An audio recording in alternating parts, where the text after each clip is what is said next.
La llaman estrella fugaz.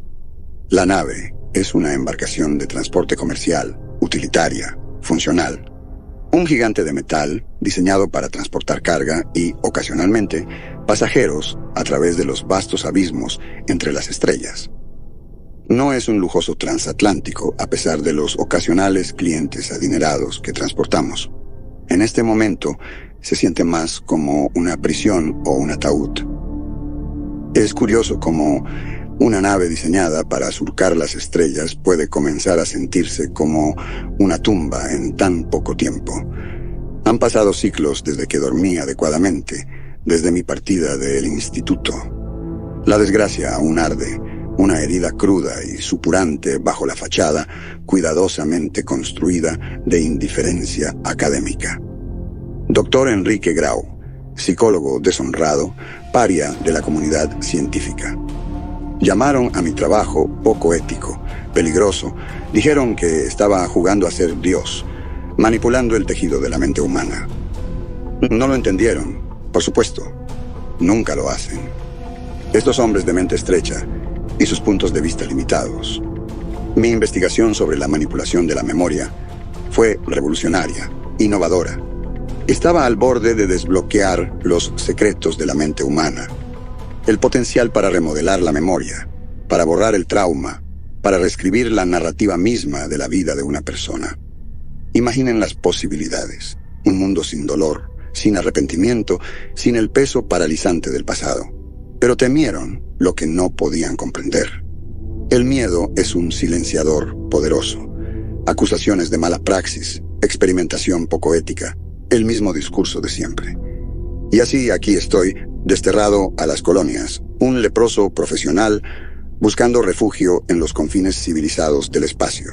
La estrella fugaz es propiedad de una de las principales corporaciones interestelares.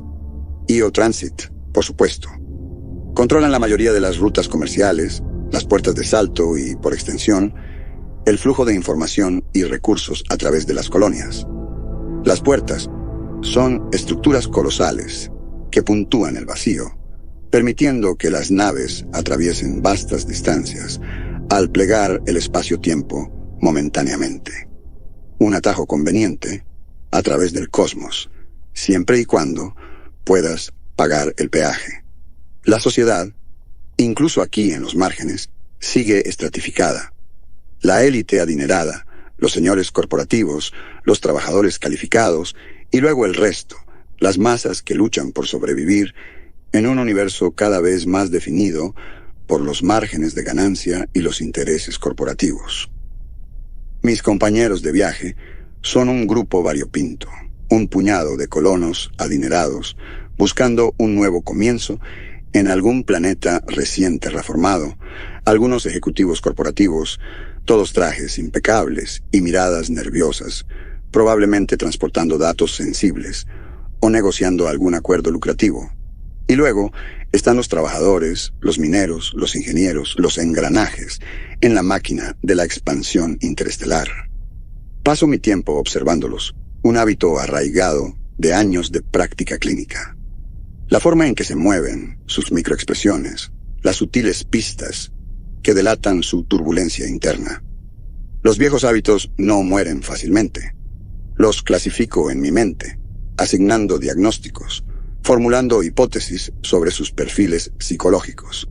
Es un juego que juego, una forma de mantener mi mente aguda, de recordarme a mí mismo que sigo siendo un científico, a pesar de las circunstancias. Está el capitán Navarro, un hombre que parece tallado en granito y polvo estelar, un veterano de innumerables viajes interestelares. Su rostro es un mapa de arrugas, cada una reflejando una dificultad superada, un desastre evitado por poco. No es un hombre de muchas palabras, lo cual está bien en mi libro. Comanda respeto no por fanfarronería, sino por una competencia silenciosa que parece impregnar el metal de la nave.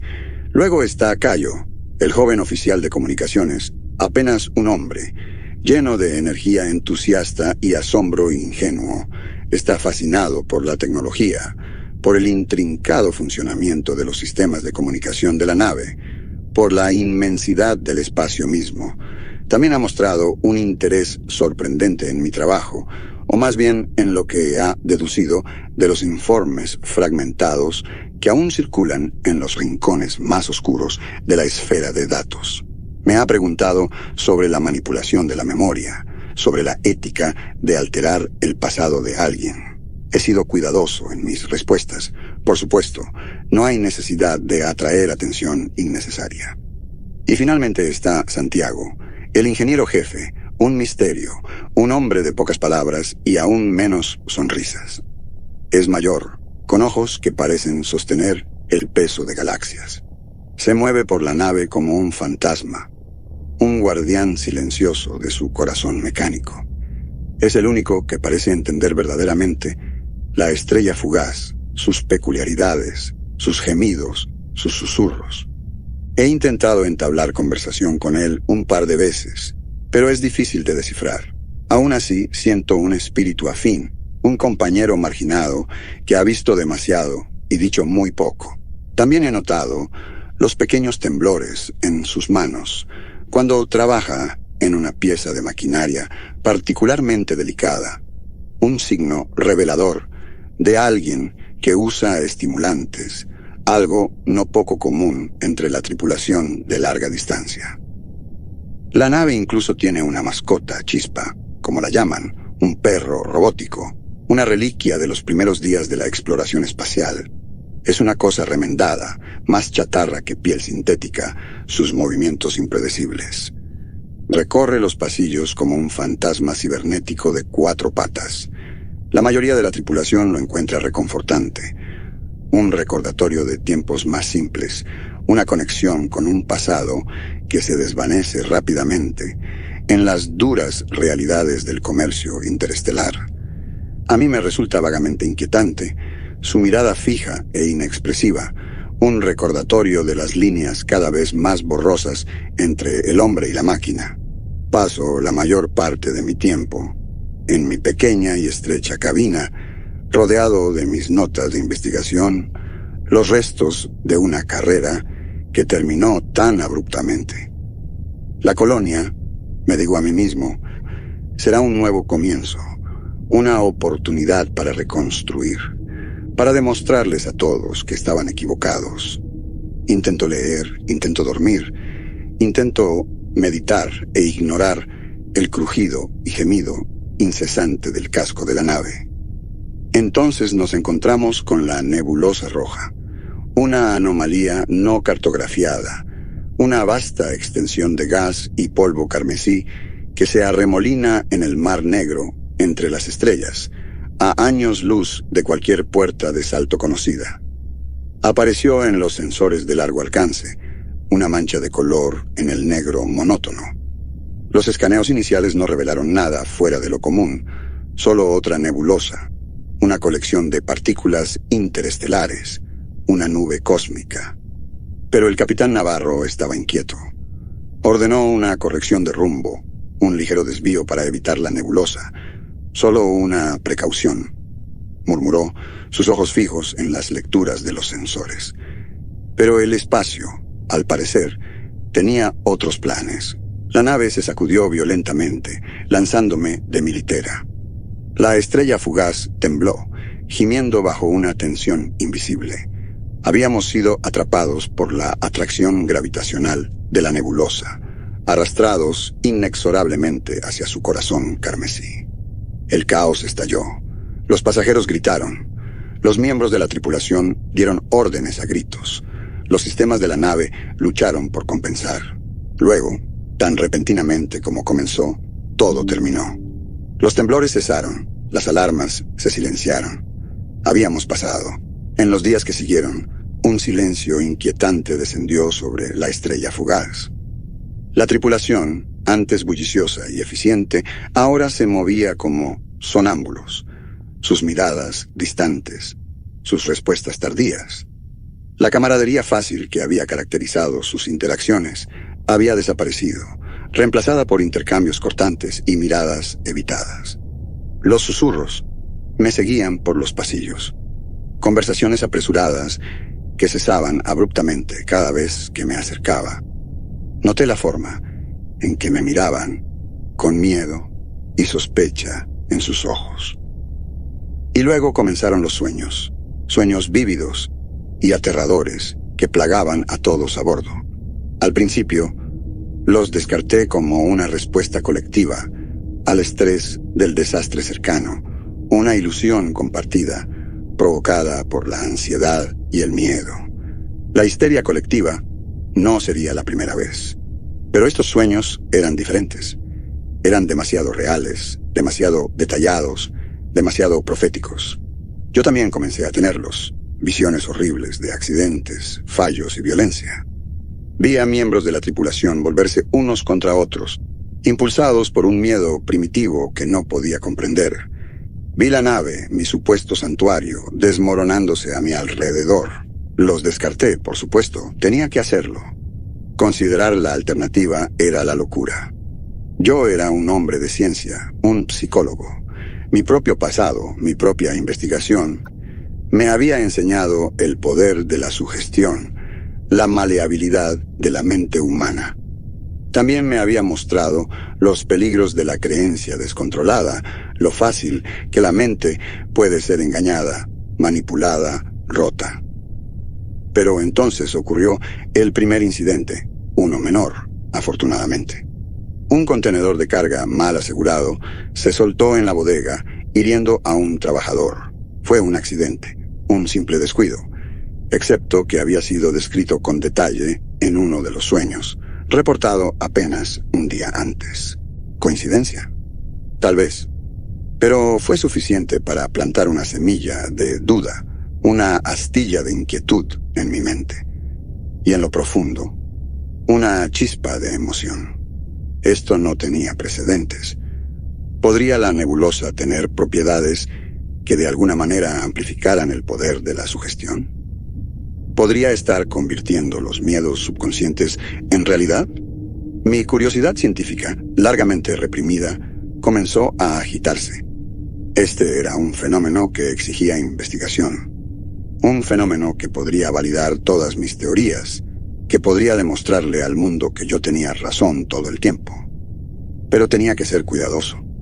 Un movimiento en falso, una palabra fuera de lugar, y podría encontrarme en el centro de una tormenta que no podría controlar. Después de todo, ¿quién creería al psicólogo deshonrado que afirmaba que una nebulosa estaba convirtiendo los sueños en realidad? Sería más fácil creer que el perro robótico de la nave había desarrollado alas y aprendido a volar. No, necesitaba pruebas, necesitaba evidencia. Y necesitaba encontrarla antes de que la estrella fugaz se convirtiera en un cementerio lleno de los fantasmas de las pesadillas de mis compañeros de viaje, antes de que sus miedos se convirtieran en mi realidad. El segundo incidente fue cuando se volvió más difícil atribuirlo todo a la coincidencia. Una pelea estalló en el comedor, una brutal y sin sentido pelea entre dos tripulantes que, apenas unas horas antes, habían estado compartiendo una bebida y riendo. Lo vi suceder, vi cómo la rabia distorsionaba sus rostros. Todo se desarrolló exactamente como se había descrito en un sueño reportado por un pasajero el ciclo anterior. Un pasajero que, por cierto, había intentado intervenir y evitar la pelea, solo para terminar con un moretón en el pómulo por su esfuerzo. El hombre que había empuñado la navaja, una afilada pieza de plástico y acero de una bandeja de comida rota, ahora estaba confinado en la brigada. No dejaba de murmurar sobre una voz, una presencia en su cabeza, instándolo a atacar. Los susurros sobre mí se intensificaron después de eso. La paranoia era un contagio, y yo, al parecer, era el paciente cero. Mis intentos de explicar mis teorías, de ofrecer una explicación científica y racional para los eventos, fueron recibidos con miradas hostiles y acusaciones murmuradas. «Tú hiciste esto», susurraban. «Tú y tus juegos mentales». Mi pasado, al parecer, me había alcanzado. Para ellos, yo no era un científico, sino un manipulador, un charlatán que de alguna manera había orquestado toda esta pesadilla. Solo unos pocos, permanecieron receptivos.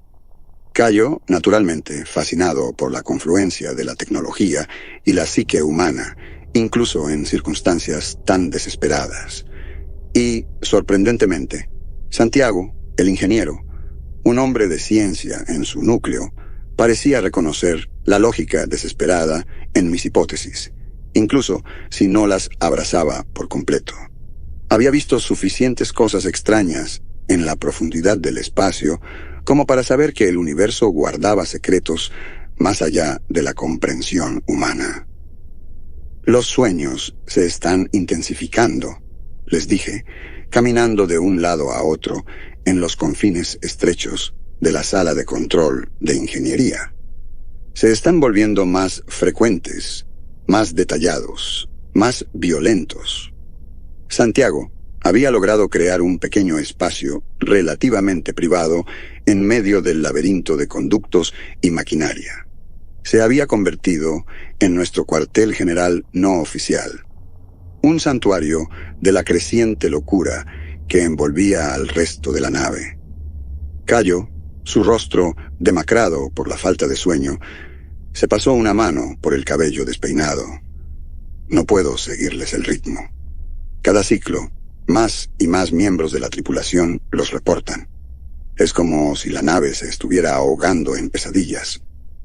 Jugueteó nerviosamente con una tableta de datos, llena de informes de sueños.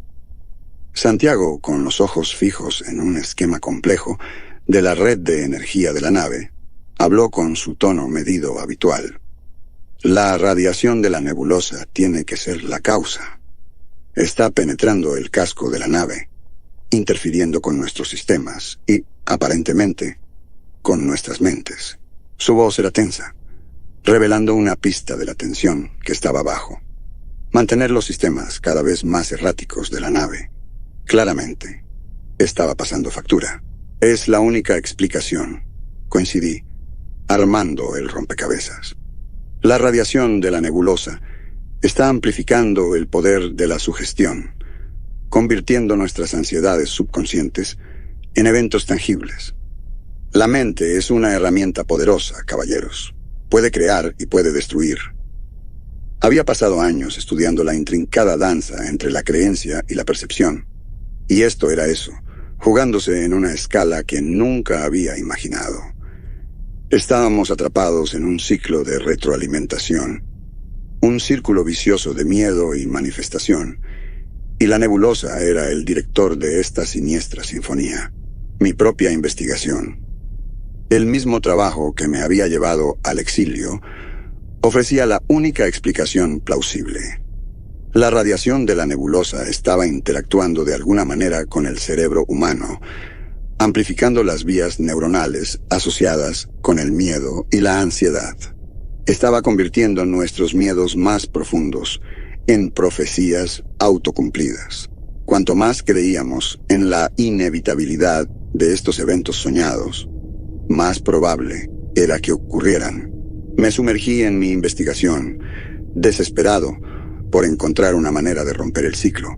Analicé la radiación de la nebulosa, buscando un patrón, una debilidad, cualquier cosa que pudiera explicar su efecto en la mente humana. Usé el equipo médico limitado de la nave, destinado a reparar lesiones físicas, para monitorear la actividad cerebral de aquellos que habían experimentado los sueños. Los resultados fueron inconclusos, pero insinuaban algo inusual. Una extraña sincronización de las ondas cerebrales. Una resonancia con la firma de radiación de la nebulosa. Mientras tanto, la situación en la estrella fugaz se deterioraba rápidamente. Ocurrieron más incidentes, cada uno más horrible que el anterior. Un incendio en la cocina, una casi brecha en el casco, un suicidio en la cubierta de observación. Todos eventos que habían sido predichos en los sueños, cada vez más vívidos y detallados. La tripulación, llevada al borde de la locura, se volvía unos contra otros. La violencia se volvió común. La confianza era un recuerdo lejano. El capitán Navarro parecía haber envejecido una década en los últimos ciclos. Se confinó al puente, aferrándose a la esperanza de que de alguna manera pudiera guiar la nave a través de esta pesadilla.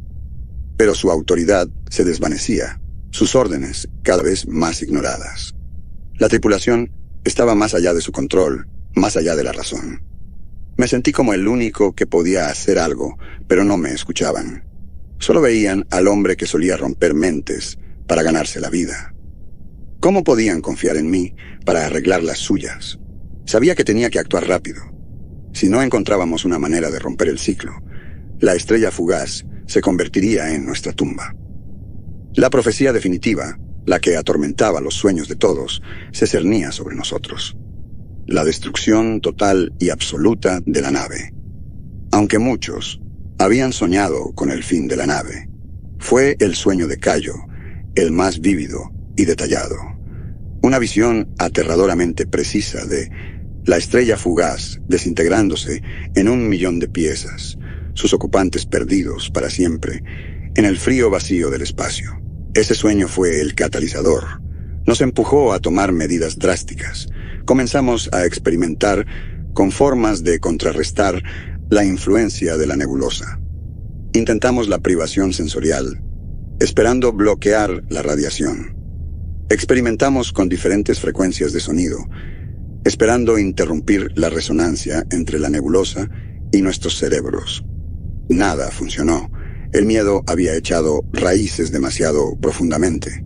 Entonces, durante uno de mis periodos de aislamiento autoimpuesto, mientras revisaba los datos de los escáneres cerebrales, noté algo. Una anomalía sutil en los patrones de ondas cerebrales. Un breve momento de desincronización. Una ruptura en la resonancia con la radiación de la nebulosa. Ocurrió durante un momento de intensa concentración, cuando el sujeto estaba enfocado en una tarea específica, completamente absorto en el momento presente. Una idea comenzó a formarse en mi mente. ¿Y si podíamos usar eso? ¿Y si podíamos entrenar nuestras mentes para resistir la influencia de la nebulosa, para romper el ciclo de miedo y creencia? Y era algo para lo que yo estaba singularmente calificado. Después de todo, ¿no había pasado años estudiando el poder de la mente humana? ¿No era esto, de una manera retorcida, una validación de mis teorías? La cubierta de observación se había convertido en nuestro refugio. Había logrado convencer a una fracción de la tripulación de participar, aquellos que no estaban completamente perdidos en la locura o incapacitados por lesiones. Tal vez 20 almas, una muestra representativa de lo que quedaba de la tripulación de la estrella fugaz. Estaban lo suficientemente desesperados como para creer, o tal vez lo suficientemente desesperados como para intentar cualquier cosa. Incluso, el capitán Navarro, su autoridad erosionada, su espíritu quebrantado, había accedido a participar, aunque lo hizo con el aire de un hombre condenado marchando hacia su ejecución. Debemos unificar nuestra voluntad, declaré. Forzar nuestras mentes en una imagen singular y enfocada, una salida. Debemos visualizar a la estrella fugaz emergiendo de la nebulosa, a salvo, intacta. Se sintió como intentar arrear animales salvajes en gravedad cero. Sus ojos, vacíos y distantes, me miraron, reflejando el carmesí arremolinado de la nebulosa proyectado en la ventana. Algunos, como Cayo, intentaron seguir mis instrucciones, sus rostros contraídos en concentración. Él entendía la teoría, al menos, que la radiación de la nebulosa era como un diapasón, resonando con nuestros miedos más profundos. Pero ¿podríamos forzar una resonancia diferente, una ilusión compartida de escape? ¿Era siquiera posible? Muchos, sin embargo, estaban demasiado perdidos. Sus mentes, una vez vibrantes y únicas, ahora eran paisajes destrozados, atormentados por los horrores que habían presenciado, tanto en sueños como en la vida real. Un hombre, un robusto manipulador de carga, comenzó a murmurar sobre ver su propio cadáver flotando en el vacío. Una mujer, una de las ingenieras de la nave, comenzó a arañarse la cara, gritando que necesitaba sacárselos. Un eco espeluznante de uno de los sueños más macabros que habían circulado entre la tripulación. «Cierren los ojos», les insté, tratando de proyectar una autoridad que no sentía. «Despejen sus mentes. Concéntrense en una sola imagen, la estrella fugaz intacta, la nebulosa retrocediendo, nosotros a salvo». Mi voz se quebró, traicionando mi propia duda creciente. En lugar de una imagen unificada de escape, sentí un coro discordante de terror, un revoltijo de realidades fragmentadas. Los sueños habían echado raíces demasiado profundas. Ya no eran solo sueños, eran parte de nosotros, tejidos en la trama de nuestro ser. Me moví entre ellos, tratando de guiarlos, de anclarlos al presente. Usé las técnicas que una vez había empleado en mi investigación, los mismos métodos que me habían llevado a la desgracia: hipnosis, manipulación sensorial, meditación enfocada, pero era como intentar construir un castillo de arena durante un huracán. La nave gimió, una bestia de metal herida. En la ventana, la niebla roja se agitaba, una entidad malévola consciente de nuestros débiles intentos de escapar de su agarre. La sentí presionándonos, apretando su control. Cuanto más resistíamos, más fuerte se volvía la influencia de la nebulosa. Nuestra voluntad colectiva estaba demasiado fracturada. Entonces, un temblor recorrió las placas del suelo. No fue el sacudón violento de una nave en peligro, sino una vibración resonante, como el sonido de una máquina colosal que se detenía. La presión en mi pecho comenzó a aliviarse. El dolor punzante en mi cabeza disminuyó a un dolor sordo. A mi alrededor, vi a otros reaccionar al cambio. Una mujer que había estado balanceándose de un lado a otro, murmurando sobre estar atrapada en un corredor colapsado, se detuvo lentamente, sus ojos enfocándose por primera vez. Un hombre que se había estado arañando la cara, tratando de sacar los insectos fantasma que creía que se arrastraban bajo su piel, bajó gradualmente las manos, su respiración volviéndose más regular.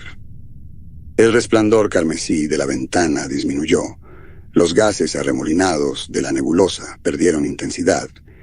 Era como si la entidad, la conciencia dentro de la niebla roja, se estuviera retirando, liberando su control. El peso que había estado presionándonos, tanto física como mentalmente, se estaba levantando. No fue un cambio repentino, sino una liberación lenta y agonizante, como un buceador que asciende lentamente desde las profundidades aplastantes. Sentimos cómo la presión sobre nuestros cuerpos y mentes se aliviaba. Tomó una eternidad, o tal vez solo unos minutos, pero eventualmente los últimos vestigios de la influencia de la niebla roja desaparecieron. La ventana ahora mostraba solo la negrura fría del espacio, salpicada por la luz indiferente de 1.000.000 de estrellas. Estábamos a la deriva. Físicamente estábamos ilesos, al menos no más de lo que ya estábamos. La nave, aunque maltratada, seguía intacta. Pero el silencio que descendió sobre la estrella fugaz no fue uno de paz, sino de un vacío profundo. No hubo vítores, no hubo celebraciones, solo un silencio hueco, interrumpido por ocasionales sollozos incontrolables. La tripulación, lo que quedaba de ella, vagaba por los pasillos como fantasmas, sus ojos vacíos, sus movimientos apáticos. Eran sobrevivientes, pero sobrevivientes de una prueba que había destrozado sus mentes, que había roto sus espíritus más allá de la reparación. Me quedé en la cubierta de observación, mirando hacia el vacío negro, donde la niebla roja una vez nos había tenido cautivos, los había guiado a través de la locura. Había intentado llevarlos a un puerto seguro dentro de sus propias mentes, pero había fallado miserablemente. Habíamos escapado del agarre físico de la nebulosa, pero su influencia persistía, un veneno psíquico que se había filtrado en nuestras almas. La tripulación estaba más allá de mi ayuda ahora. Estaban perdidos en sus infiernos privados, atrapados en los pasillos de sus propias mentes fracturadas. Algunos estaban catatónicos, mirando fijamente a la nada, su conciencia a la deriva en el abismo carmesí. Otros balbuceaban incoherentemente, reviviendo sus peores pesadillas, sus voces un coro escalofriante de desesperación. Los sueños, aunque menos frecuentes, aún los tenían en su control. La estrella fugaz era ahora un barco fantasma, una nave a la deriva en un mar de locura. Estábamos vivos, pero nuestras almas estaban perdidas. La niebla roja nos había quitado algo mucho más precioso que nuestras vidas. Nos había quitado nuestra cordura, nuestra esperanza, nuestro sentido mismo del ser. Había buscado redención, una oportunidad de expiar los pecados de mi pasado, pero solo había encontrado un círculo más profundo del infierno. Estábamos rotos, perdidos y completamente solos, a la deriva en un mar de desesperación, sin esperanza de rescate, sin posibilidad de redención.